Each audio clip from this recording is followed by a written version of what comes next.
a weekend question. As you're a Jersey guy, I know that. What is your go-to shore town? Because these are like fighting words in the Philadelphia area. I think there's two things that people will battle over: go to the mat for their shore town, or go to the mat for their pizza place. What their favorite pizza place is. But give me your shore town. Yeah, Ocean City. Okay. I mean, you'd like to have. That's where I went when I was young. So Yeah. you'd like to have, dry town and all that. That's not true. as You got to fun. bring your own. Yeah, that's not as fun when you get BYOB. older. But Yeah. there's a comfort level. That's how I describe it with Ocean City. I'm more comfortable there than anywhere else. So that's me. OC. When I was a kid, we sort of did a combo platter. Like we would rent for like a week was kind of our move, right? So we would either do Sea Isle or North Wildwood. They were our two, kind of mix and match towns, depending. My cousin had a place in Sea Isle, so I would go there a good amount, with him. But it was either one of those two. As I got older, it became more, kind of North Wildwood for me, which I love because, especially in like the Anglesey area, everything's right there. All the restaurants, all the bars, it's all very walkable. You got a great, boardwalk. You got good beaches, which they're fixing up right now as we speak. But I'm with you. Like, I like Ocean City. You're right. Ocean City is kind of chill. Is the best way that I would put it. And, Wildwood is not chill. But the other thing with Sea Isle now is, man, it's so crowded.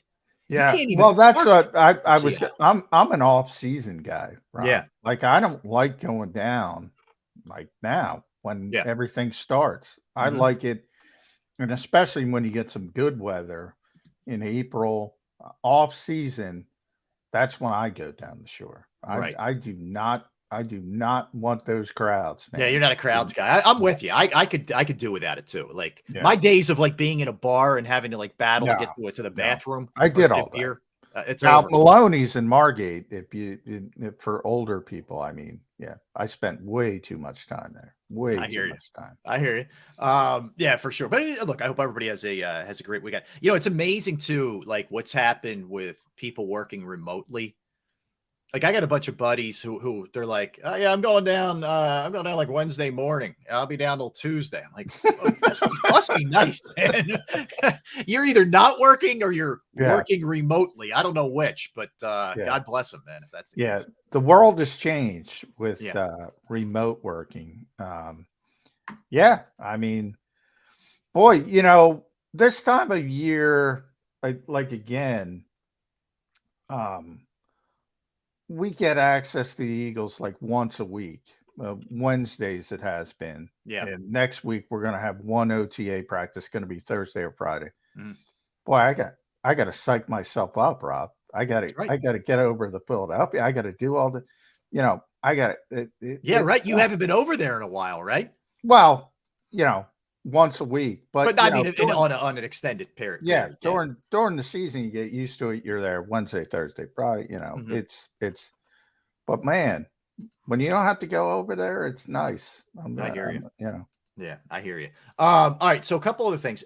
I wanted to ask you: do you feel like? And I did it earlier in the show, so I'm guilty too. When we look at the offense. And, we just sort of write off Isaac Seumalo as a cost of doing business. You were going to lose him and you can only pay so many people, et cetera. As it not being that big a deal. Do you think that's a little bit more of a big deal, whether it's Juergens, whether it's Steen, and or fill in the blank? Is it more of a big deal than we're making it out to be that he's moved on? Oh, yeah. He was the most underrated. Just listen to how Jason Kelsey and Lane Johnson talk about him. Forget about Stout. I mean, Stout loves the guy. And I think people forget, Isaac, it took a while for Isaac to become Isaac. So this assumption that, Cam Juergens is going to be fine, probably not. There's going to be some hiccups. I mean, if you go back to the Super Bowl 52 season,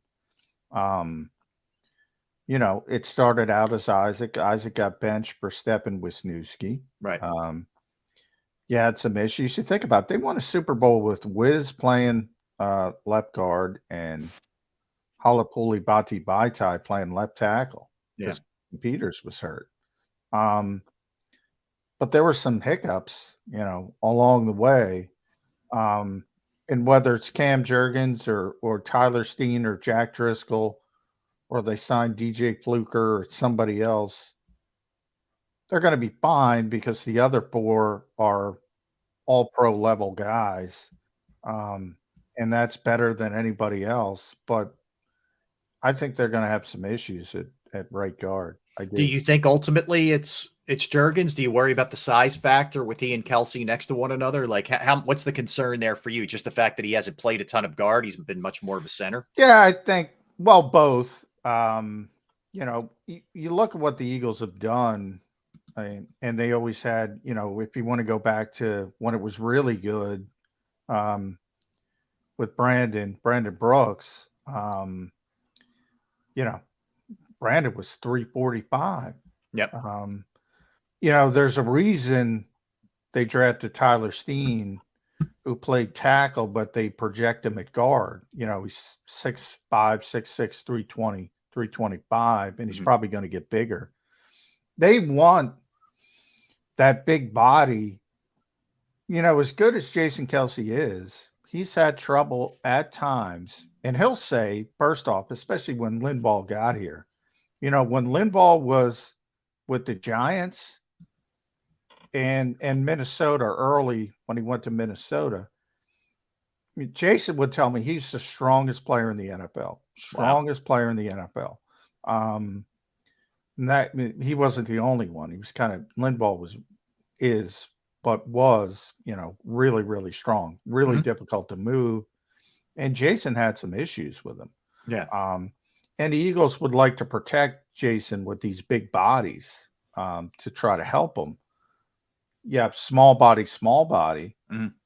People are going to figure that out. So Vita Bay is on the schedule. He's going to figure that out. Yep. So keep an eye, circle that matchup. If it's Cam Jurgens and Jason Kelsey and Vita Bay is healthy for that Tampa Bay game, they're going to have a difficult time. I'll tell you that right now. So that's part of it. And I think ultimately, they want, obviously, Cam Jurgens to play center and Tyler Steen to play right guard. Can Tyler get up to speed that quickly? It's kind of difficult because remember, he's moving positions as well. Yep. So, but if he does pick it up, if he's sort of that, kind of student that's a prodigy, I think he's got a real good chance to start because they prefer to have his traits, his physical traits at right guard. And, Cam will be the starting center when Jason, and I do think we've been saying it for years, but I do think, Rob, this is it. This is for Kelsey last year for Jason. Yeah. Kelsey. Yeah. I mean, look, it's such a weird thing because you feel like with him, he's still playing at such a high level. Jason is right. But it's like, man, do you keep pushing the odometer, and can he hold up? I remember he had was it last year, the elbow scoped early and he was fine in training camp. That was one of the things they wanted to cross train Cam Jurgens last year, but they couldn't. Right. Because he had to spend the whole training camp playing center because Jason had to have surgery. Yeah, I know. It's crazy. But yeah, I mean, with he and, even Lane for that matter. I mean, what he did was nothing short of miraculous in the playoffs with the torn abductor. But, that is an area they do lack depth, John. I mean, Steen, obviously, that helps them there. But other than Driscoll, I don't really feel great about anybody jumping in there, frankly, if somebody goes down. I told this story yesterday. Jordan Mailata was one of the players we got on Wednesday. Now, if you're around Jordan's one of those guys, like the people that are there every day, like he's one of those guys who will learn your name. Like he knows my name, he knows Groats, he knows everybody's name that covers the team. He will go out of his way to sort of connect with people and do all that kind of stuff. Very personable. Yeah. We asked him a question. I think it was Zach Berman. My buddy Zach Berman asked him about the backup tackles, and he joked around it a bit. And he said, "You're trying to get the depth chart, mate." He gave him the mate. He went mate on him. All right. Yeah. And he had a tough time coming up with Rod Johnson and Fred Johnson and Tyrese Robinson. And I'm like, as I just said, Jordan knows all of us. Right. He's got a tough time coming up with Fred Johnson, which tells me, and maybe I'm putting way too much into it, but it kind of told me that those guys are not standing out. So, Andre Dillard, you mentioned Isaac Seumalo. Mm-hmm. Andre Dillard is a guy that fans are like, he didn't work out. Right. That is a big part. They were very, very comfortable with Andre Dillard, understanding that he could come in and play. They don't have that anymore. Yeah. And it's, it's a luxury, and you want far more of that than a first round pick, obviously. Mm-hmm. So I get why people are saying, not that big of a deal, but it is kind of a big deal. Yeah, it is. And look, in fairness, you could probably go through this exercise with every team and be like, oh my God, you have this guy backing up. I mean, what they had last year was rare. In a salary cap era, it's really hard to have any kind of really quality depth. I mean, really, if you look at receiver, you could do the same thing. Because Derek Gunn and I on Sports Take were going through the same thing the other day, and you get obviously the starters, and then you're looking at Zacchaeus and you're looking at Quez, but you kind of fall off a cliff after that. It's Covey, it's Devin Allen, it's Greg Ward, and it's a bunch of guys. Yeah. What receiver? Yeah. That's another. I mean, let's be honest. Quez and Alameda are not great as a 3 and 4 or vice versa. I think the Eagles like Quez more than probably the fans and the media. They still haven't given up on him. Yeah. But you think about the year prior where the Eagles were a good team, not a great team. Devontae Smith was the wide receiver 1, so to speak, as a rookie. And then you had that ball off. I said from day one, A.J. Brown was the final piece of the puzzle. Everything kind of fell into place because of A.J. Brown. Mm-hmm. Devontae, not a great number 1, but a great number 2. Yep. And all of a sudden the dominoes fall from there. You don't want Quez getting a ton of touches, a ton of traffic, but he's fine as a third receiver. I think, be nice if he caught that ball in the Super Bowl. But if he's got to play major snaps and you got to count on him, I would not be comfortable with that. No, I'm with you there. That's for sure. What wrinkles, if any, do you anticipate Brian Johnson putting on this thing, John? Or is it the classic case of if it ain't broke, you don't fix it? Yeah, I think if it's not broke, you can't fix it. It's interesting. You don't want to see this, but if somebody does get hurt, then then you can really evaluate. They have so much. I mean,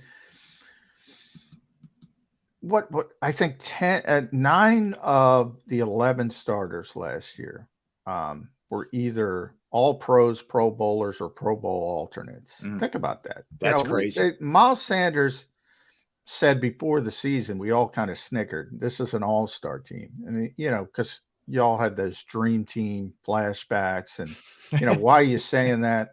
Yeah. He was close. He was damn close. 9 of 11. And by the way, number 10, Dallas Goedert, would have been. If he doesn't get hurt. Yeah. If he doesn't get hurt. Yep. And then it's only one guy, Quez Watkins. That's it. Who's not close.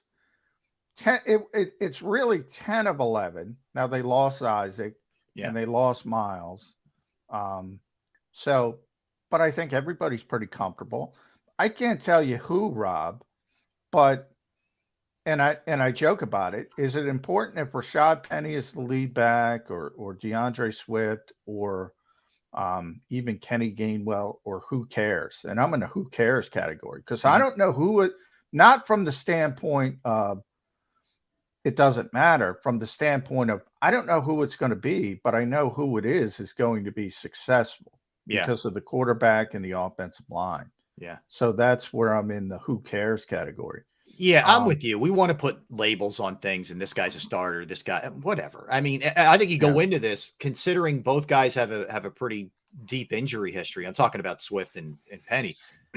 Whatever. It doesn't matter to me. And I'm good with riding the hot hand. Oh, Swift is hot today. All right. Yeah. So Swift And gets the even bulk of the Gainwell. carries. I'd throw Gainwell in there. Yeah. And I think they're going to be fine. And I think that's one of the reasons why, when I went through all the Bijan stuff, and I'm sure you went through the same thing on Sports Take, I was pretty consistent. They're not drafting him. They're not drafting him because they don't need him. Yeah. They have the luxury of Jalen Hurts, the so-called +1 in the running game. He makes running backs better. Mm-hmm. He makes running backs better.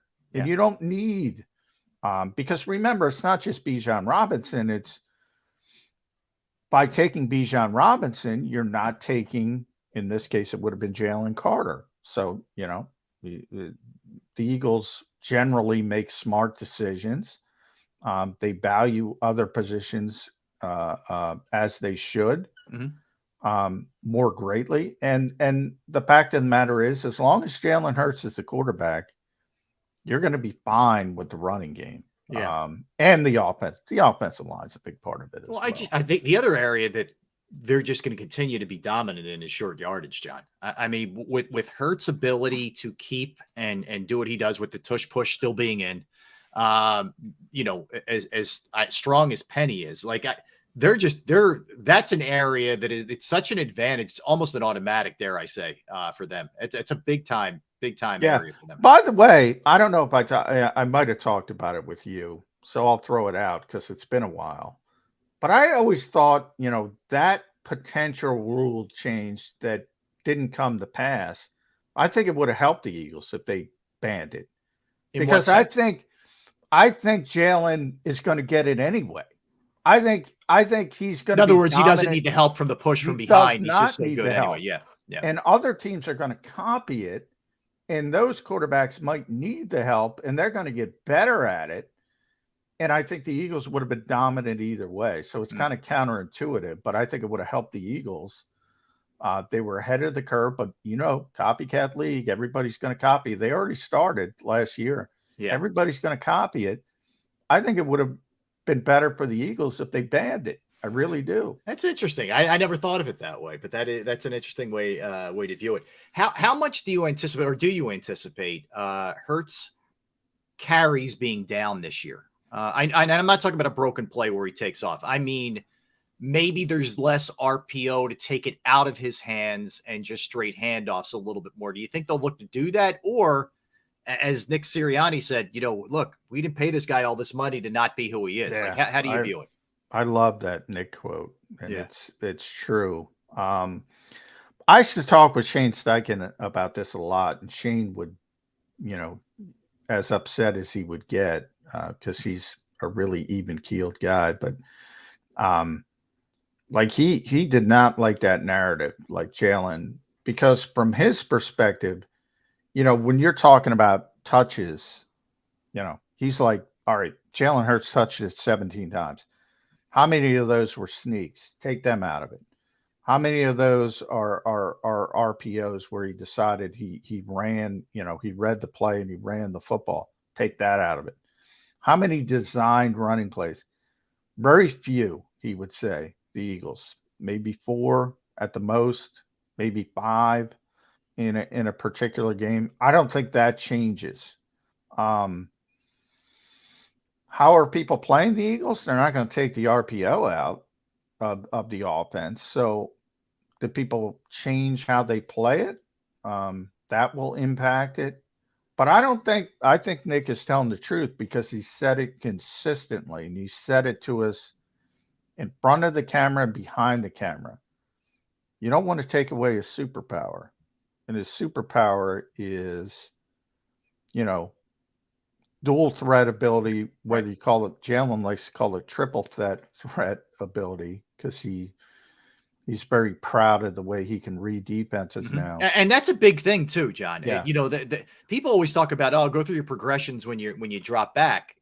Being able to read the RPO correctly to give, to keep, is a huge thing. Yeah. Yeah. So did the numbers come down? I think that depends on how the defense is playing them, because they're going to run the same amount of RPOs. They're going to run the same amount of design play calls, not exactly, but in the same ballpark. And he's going to take off with the off scheduled stuff. That's not going to change. So, I think it'll be down a little bit from the perspective of as he gets more comfortable, more experience, he'll probably be willing to go to that third option a little bit more than just tucking the football and running. But even that's a give and take because, one of the reasons why running backs who can touch the football out of the backfield, catch the football out of the backfield, aren't as important for the Eagles is because Jalen can just tuck it and get 15 himself instead of dumping it off to the back and getting 7 or 8. Right. So it's a give and take. And Nick is telling you the truth. They're not paying him more to do less. Divisionally, we talked about the Cowboys being sort of the chief threat. You think the Giants improve, stay the same, get worse in year 2? Are you buying the Daniel Jones thing? Are you buying Dable? They add Waller. They add some pieces there, give them some more options. Are they a playoff team again this year in your estimation? I think they are not. I think they're going to take a step back. And by the way, I think Daniel Jones improved greatly. I love Brian Daboll as a coach. I love Joe Shane. I think they're finally going in the right direction, but I think they were surprised how well they did last year. I think they're still in that transition. They had a really bad roster. They had to rebuild it up, and they're doing a good job with it. But I think they were more successful than even they thought they would be. They won a playoff game. They probably shouldn't have won. We talked about Ed Donatel a little bit early. And then you saw, the Eagles beat them 48-22. Yeah. And 38 was 38-7. Neither game was competitive. None of their, it wasn't a whole lot of competitive games. Yeah. And the Week 18 game, I kind of throw that out. There's really 2 games. Yeah. There's no question. Yeah. All right. Look who's joining us right now. This is the first time on the show for Breland Moore. She is the sports anchor at Fox 29, also the co-host of the 215. Welcome aboard.